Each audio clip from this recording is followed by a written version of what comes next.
بسم اللہ الرحمن الرحیم نحمده ونصلي على رسوله الكريم اما بعد فاعوذ بالله من الشيطان الرجيم بسم الله الرحمن الرحيم قال الله تعالى انما مثل الحياة الدنيا كماء انزلناه من السماء فاختلط به نبات الارض مما يأكل الناس والانعام حتى إذا أخذت الأرض زخرفها وزينت وظن أهلها أنهم قادرون عليها أتاها أمرنا ليلا أو نهارا فجعلناها حصيدا كأن لم تغن بالأمس كذلك نفصل الآيات لقوم يتفكرون.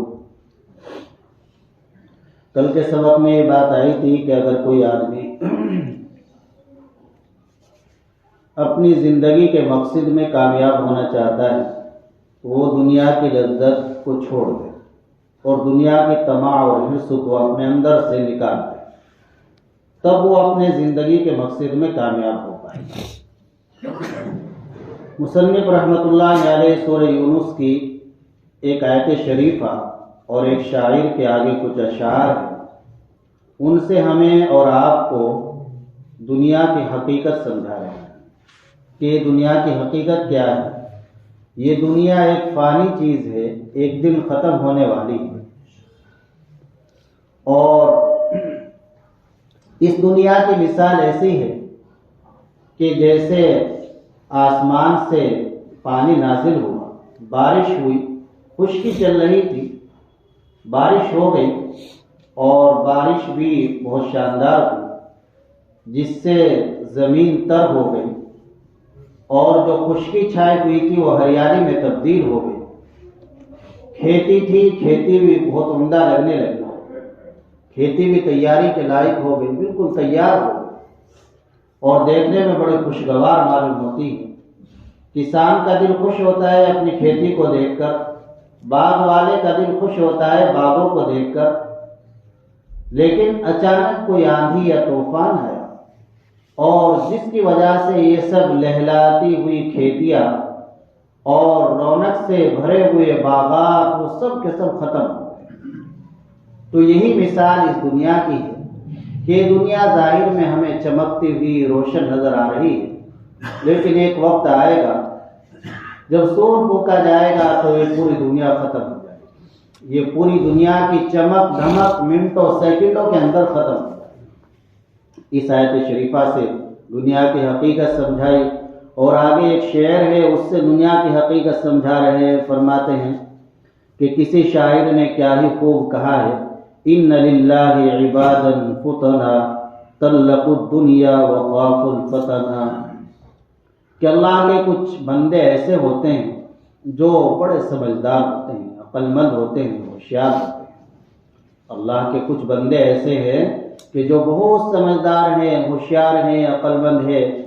اور طلقوا الدنیا خافوا فتنا، انہوں نے دنیا کو طلاق دے رکھی ہے، دنیا کو انہوں نے چھوڑ رکھا ہے،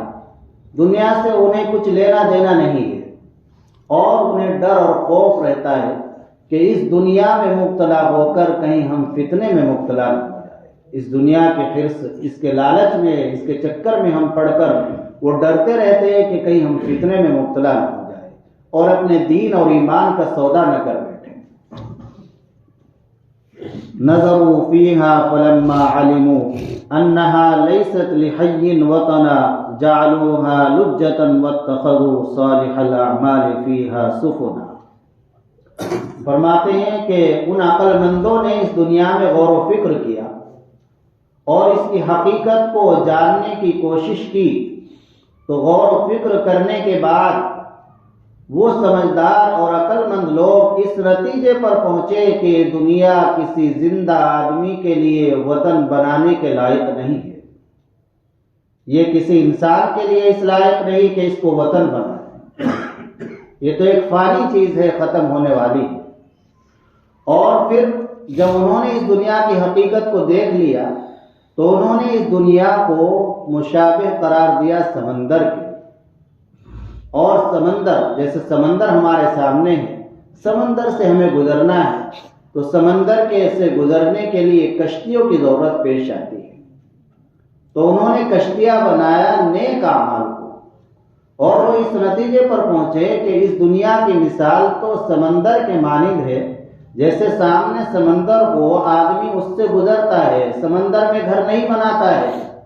سمندر میں گھر نہیں بناتا ہے، بلکہ سمندر سے گزر کر دوسرے پار چلا جاتا ہے۔ تو ایسے ہی یہ دنیا ہے، یہ ہمارا گھر نہیں ہے، ہمیں اس سے گزرنا ہے اور گزر کر آخرت میں اللہ کے پاس جانا ہے۔ اور گزرنے کے لیے جیسے سمندر میں گزرنے کے لیے کشتیوں کی ضرورت پیش آتی ہے، تو یہاں ہم اپنی کشتیاں بنائیں نیک اعمال کو، اور نیک اعمال کرتے ہوئے اس سمندر سے، اس دنیا سے گزر جائے اور اللہ کے پاس پہنچ جائے۔ کتنی اچھی مثال اور کتنا اچھا شعر ہے۔ وہ ہے عقل مند اللہ کے بندے جو ایسا کرتے ہیں۔ آگے مصنف رحمۃ اللہ علیہ ایک بات اور فرماتے ہیں، فَإِذَا كَانَ حَالُهَا مَا وَصَفْتُهُ وَحَالُنَا وَمَا خُلِقْنَا لَهُ مَا قَدَّمْتُهُ، کہ جب ہم نے بیان کر دیا کہ دیکھو ہماری زندگی کا مقصد یہ ہے اور اس دنیا کی حقیقت یہ ہے، تو اب ہمیں اپنے آپ کو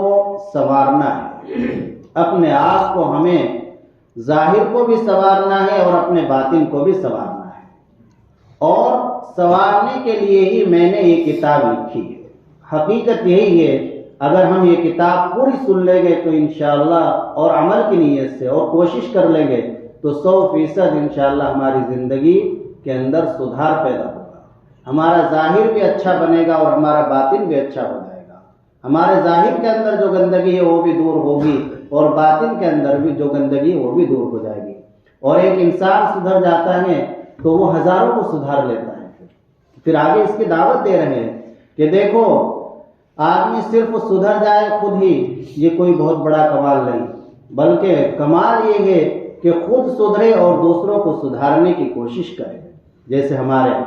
یہ تبلیغ کا کام ہے، دعوت کا کام ہے، یہ اسی کی تو محنت ہے کہ جیسے ہمیں اللہ نے اس کام میں لگایا ہے، ہم دین کا کام کرنے والے بن گئے تو ہمارے دوسرے بھائی بھی سنور جائیں، دوسرے بھائی بھی سدھر جائیں۔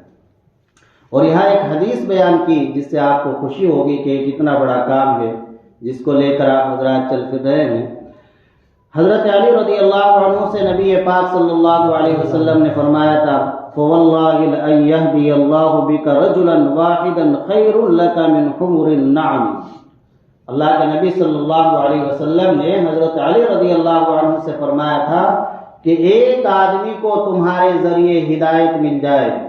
تمہاری کوشش سے، تمہارے سمجھانے سے،